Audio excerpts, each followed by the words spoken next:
A Russian assault group of approximately 80 soldiers supported by 6 armored vehicles was destroyed days ago on the Eastern Front in Ukraine after advancing into what Ukrainian forces had deliberately prepared as a kill zone. The engagement occurred after Russian forces launched a concentrated early morning attack against a section of Ukrainian defensive lines that appeared to collapse under pressure, but in fact had been intentionally vacated as part of a coordinated defensive plan. According to details from the battlefield, the Russian assault group consisted of 2 T-72B3 tanks, 2 BMP-2 infantry fighting vehicles, and 2 MTLB armored transports. The unit attacked a forward Ukrainian trench line following several days of artillery bombardment. When Russian troops entered the position, they found it empty. The trenches appeared abandoned, with scattered equipment and signs of rapid withdrawal. Believing they had achieved a breakthrough, the Russian commander reported minimal resistance and pressed his forces forward beyond the first defensive line. What the assault group did not realize was that the trench line they had taken was a forward outpost rather than the main Ukrainian defensive position. Approximately 500 meters behind it stood a heavily fortified main line, reinforced with bunkers, anti-tank positions, registered mortar fire zones, and elevated flanking positions overlooking the low ground between the two defensive belts. The terrain between the lines formed a shallow depression roughly 600 meters wide. In winter conditions, with frozen soil and light snow cover, the area was passable for armored vehicles, but offered virtually no natural cover. 3 days before the assault, Ukrainian intelligence reportedly intercepted communications indicating preparations for a concentrated Russian attack in the sector. The intercepted information revealed that an armored assault group, reinforced with additional ammunition, was assembling for an early morning offensive. Instead of reinforcing the forward trench line in a conventional defense, the Ukrainian battalion commander responsible for the sector ordered a staged withdrawal plan. Troops assigned to the first trench line were instructed to hold briefly, fire a limited volley to simulate resistance, and then withdraw through concealed communication trenches toward the main defensive line. The withdrawal was carefully calibrated to appear genuine, but not suspiciously effortless. The objective was to create the impression of a collapsing defense while drawing the attacking force into the open ground between the two Ukrainian lines. Simultaneously, Ukrainian combat engineers prepared the depression between the defensive belts. Over 2 nights, anti-tank mines were placed along likely vehicle approaches, particularly on firmer ground near the edges of the depression. Anti-personnel mines and concealed tripwire-connected fragmentation devices were installed along infantry routes and drainage ditches.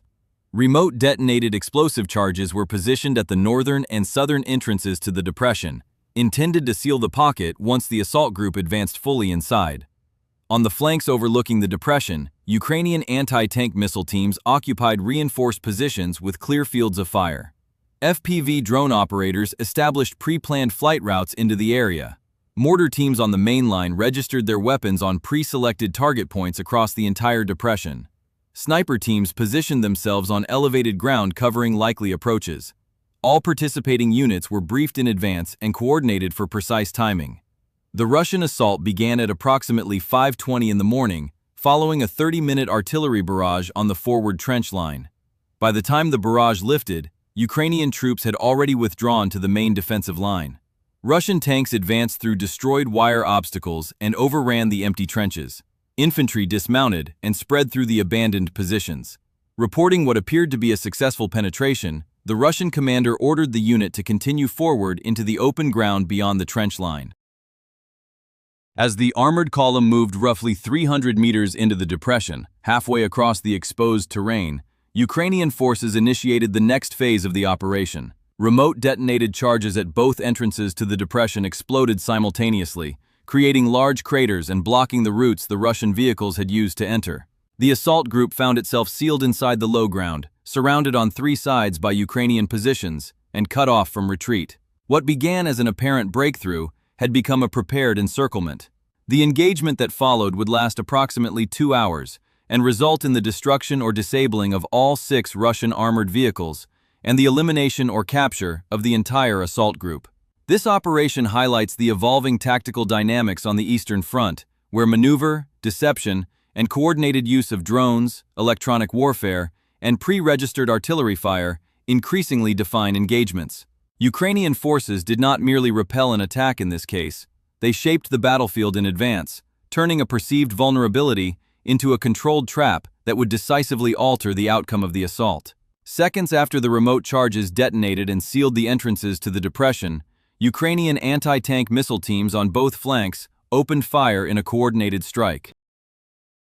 The first guided missile, launched from an estimated distance of approximately 800 meters, struck the lead T-72B3 tank in its side armor. The impact penetrated the hull and ignited onboard ammunition, triggering a catastrophic explosion. Within moments, a second missile fired from the opposite flank hit the second T-72B3.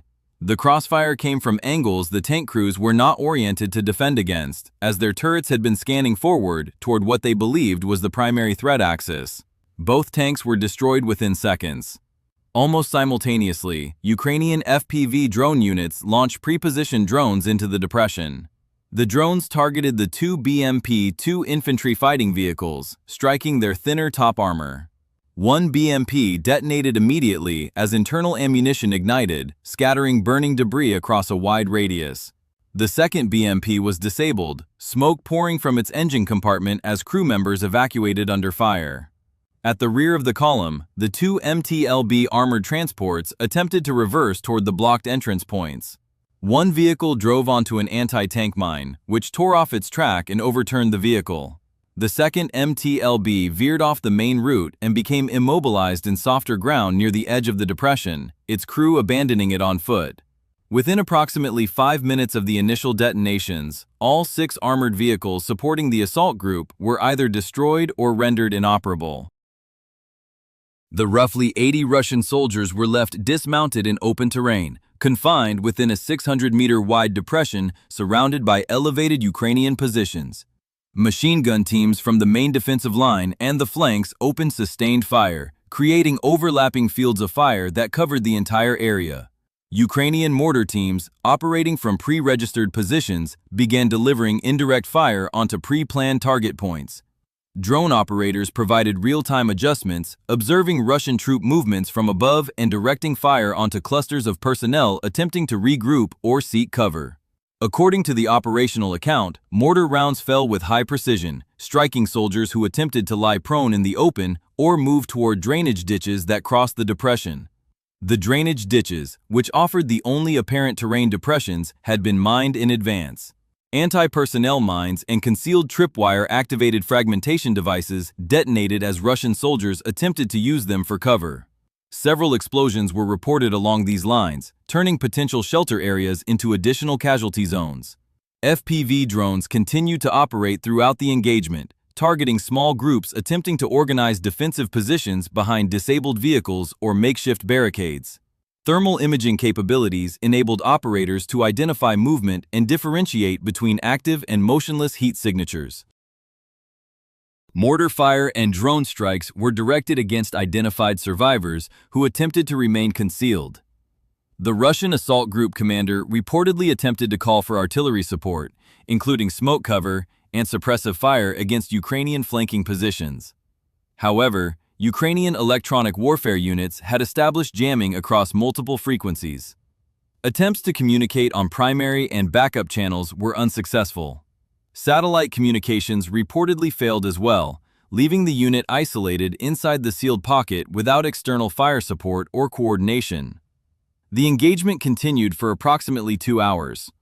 During this period, sustained machine gun fire, mortar bombardment, drone strikes, and secondary explosions from destroyed vehicles dominated the battlefield.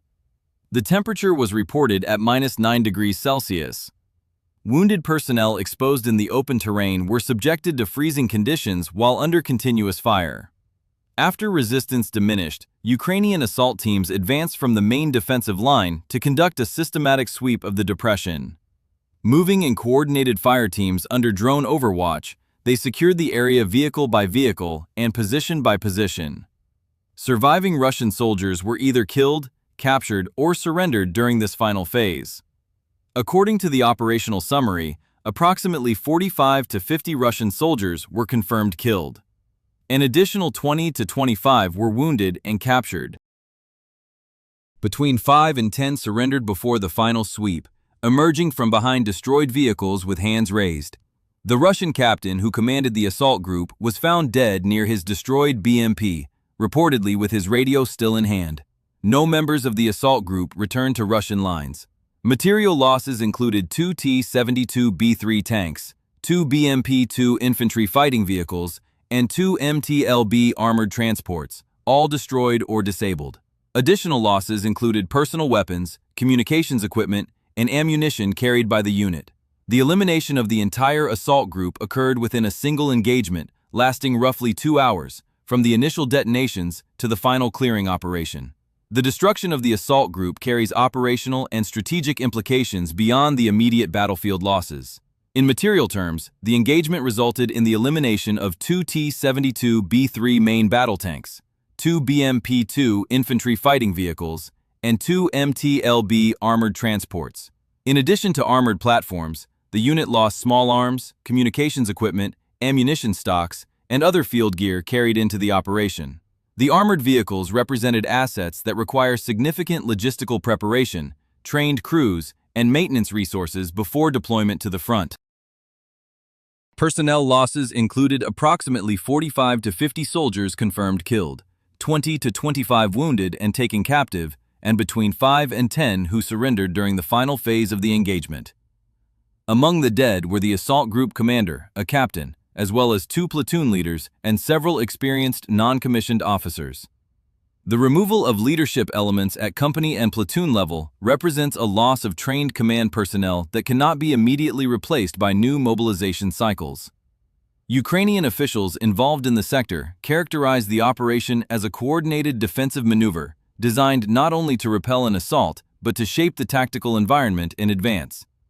The staged withdrawal from the forward trench line required synchronization between frontline troops, engineers, anti-tank units, mortar teams, drone operators, and electronic warfare specialists. According to the operational description, each element was assigned a defined role and executed actions based on predetermined timing. The preparation phase included intelligence assessment, terrain analysis, engineering work under concealment, and pre-registration of indirect fire zones. Combat engineers reportedly spent 2 nights placing anti-tank and anti-personnel mines along likely avenues of approach. Remote detonated charges were positioned specifically to seal entry and exit routes once the Russian force advanced into the depression. Anti-tank teams occupied concealed flanking positions and maintained fire discipline until the encirclement was complete. Electronic warfare measures were deployed to prevent the assault group from coordinating with supporting units. Jamming of radio frequencies and satellite communication channels isolated the Russian unit inside the engagement area. The inability to call for artillery support or smoke cover limited the Russian forces' capacity to reorganize or withdraw once the trap was triggered. The engagement illustrates a broader tactical pattern in which Ukrainian defenders seek to exploit Russian operational pressure to advance and report territorial gains. The initial appearance of a collapsing defense prompted the Russian commander to push beyond the first trench line. According to the battlefield account, the decision aligned with a doctrine that emphasizes forward momentum following perceived breakthroughs. The Ukrainian plan relied on this predictable response to draw the assault group into terrain selected for envelopment. Military analysts note that the scale of losses in this single engagement is not significant in terms of overall force numbers on the Eastern Front. However, the concentration of losses within a single assault group, assembled over several days with armored reinforcement, represents a localized but complete tactical defeat. The engagement eliminated the entire unit in approximately 2 hours, without any surviving element returning to its lines. The capture of wounded personnel also provided Ukrainian forces with intelligence value. According to the operational summary, captured soldiers supplied information concerning Russian force dispositions, planned operations in adjacent sectors, and internal morale conditions. Such information, while not quantified, is assessed as contributing to future defensive planning. From the Ukrainian perspective, the operation demonstrated the effectiveness of combining deception, terrain preparation, precision anti-armor fire, drone integration, and electronic warfare in a single coordinated action. The battalion commander responsible for the sector chose to sacrifice a forward outpost in order to preserve the integrity of the main defensive line and to create conditions for concentrated destruction of the attacking force. The battlefield in eastern Ukraine continues to be characterized by fortified trench systems, layered defensive belts, and increasingly sophisticated integration of unmanned systems. Frozen winter terrain, while permitting vehicle movement, reduces available concealment and increases the vulnerability of forces operating in open ground. In this engagement, those conditions were deliberately incorporated into the defensive plan. The outcome underscores the risks faced by assault units advancing into areas that appear lightly defended or abandoned. The events in this sector demonstrate how staged withdrawals and prepared pockets can transform apparent breakthroughs into encirclements. The elimination of an entire armored assault group within a single engagement adds to the ongoing attritional dynamics of the Eastern Front. For continuing coverage and detailed analysis of developments on the battlefield, subscribe to our channel.